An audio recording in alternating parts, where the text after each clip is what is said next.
किसी भी चुनाव में पार्टी का घोषणा पत्र बाजी पलटने की कुवत रखता है और इस लिहाज से बीजेपी का घोषणा पत्र जारी करते हुए अमित शाह ने नहले पर दहला मारा है।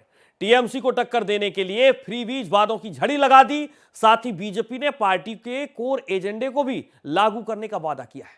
अब सवाल यह है कि बीजेपी के वादों का चक्रव्यूह क्या ममता तोड़ पाएंगी? क्या यही वजह है कि घबराई ममता बनर्जी ने पलटवार में कहा कि जहरीला सांप पर भरोसा किया जा सकता है लेकिन बीजेपी पर नहीं। बंगाल की सीमा गौ तस्करी का एक प्रमुख जरिया बनी है। সাপকে বিশ্বাস করতে পারেন, নাগ দেবতা নাগিনী দেবতা, বিজেপিকে বিশ্বাস করবেন না। पश्चिम बंगाल चुनाव का घमासान अपने सबसे अहम मोड़ से गुजर रहा है। कोलकाता में केंद्रीय गृह मंत्री अमित शाह ने बीजेपी का घोषणा पत्र जारी किया है। घोषणा पत्र के वादे कई बार चुनाव की पूरी फिजा पलट कर रख देते हैं। इसे ध्यान में रखते हुए बीजेपी ने अपने मैनिफेस्टो को भरोसा पत्र नाम दिया है और इसमें क्षेत्रीय, सामाजिक, आर्थिक, गरीब कल्याण, राष्ट्रीय और बंगाल के समृद्ध सांस्कृतिक मुद्दे तक को समेटने की कोशिश की है। लेकिन इसका सार ये है कि इसमें बीजेपी का कोर मुद्दा और हिंदुत्व से जुड़े मुद्दों का तड़का जरूर है। भारतीय जनता पार्टी शासित कई राज्यों ने common civil code, uniform civil code लागू किया है।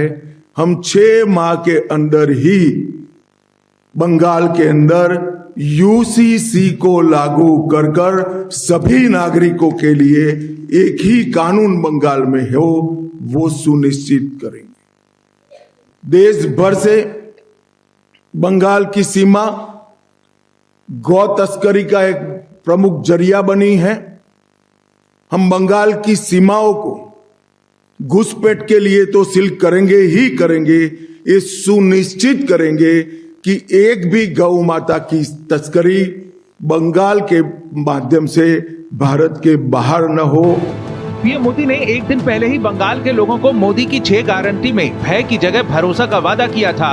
घुसपैठियों के मुद्दे पर ममता सरकार पर प्रहार किया था। अब पार्टी के मैनिफेस्टो के 5 अहम बड़ी घोषणाओं की बात करें तो महिलाओं को हर महीने 3,000 रुपए की वित्तीय सहायता का वादा, सरकारी नौकरियों में महिलाओं के लिए 33% आरक्षण की घोषणा, बेरोजगार युवाओं को हर महीने 3,000 की आर्थिक मदद का वादा, सरकार बनने के 45 दिनों के भीतर 7वां वेतन आयोग लागू करने का वादा और 6 महीने के भीतर राज्य में समान नागरिक संहिता लागू करने का वादा शामिल है।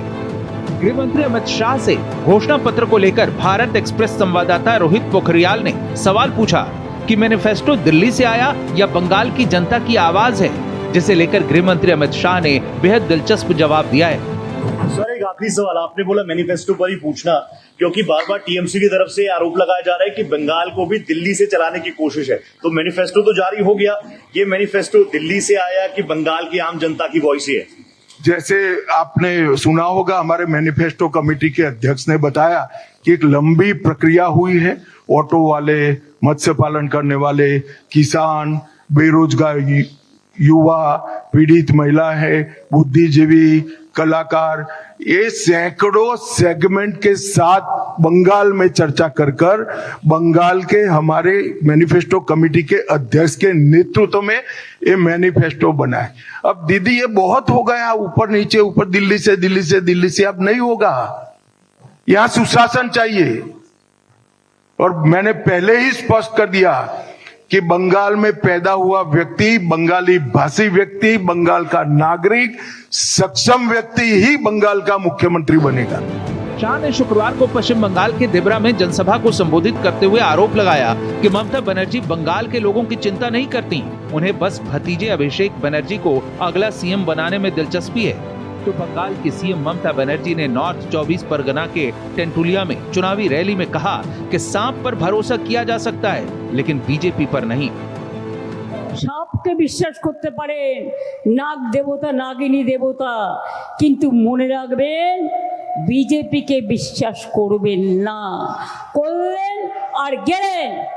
সাপকে বিশ্বাস করতে পারেন, নাগ দেবতা নাগিনী দেবতা, কিন্তু মনে রাখবেন বিজেপিকে বিশ্বাস করবেন না।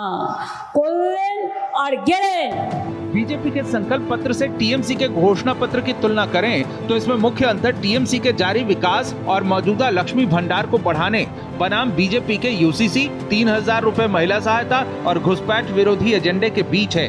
फ्री वीज पर तीखा घमासान जारी है, जहां बीजेपी ने महिलाओं और युवाओं को सीधा नगद हस्तांतरण का वादा कर टीएमसी के वोट बैंक को कड़ी टक्कर दिए।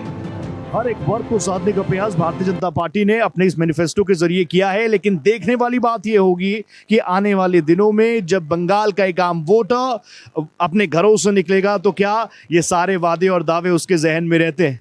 कैमरा पर्सन शरद बारिक के साथ मैं रोहित पोखरियाल, कोलकाता, बंगाल।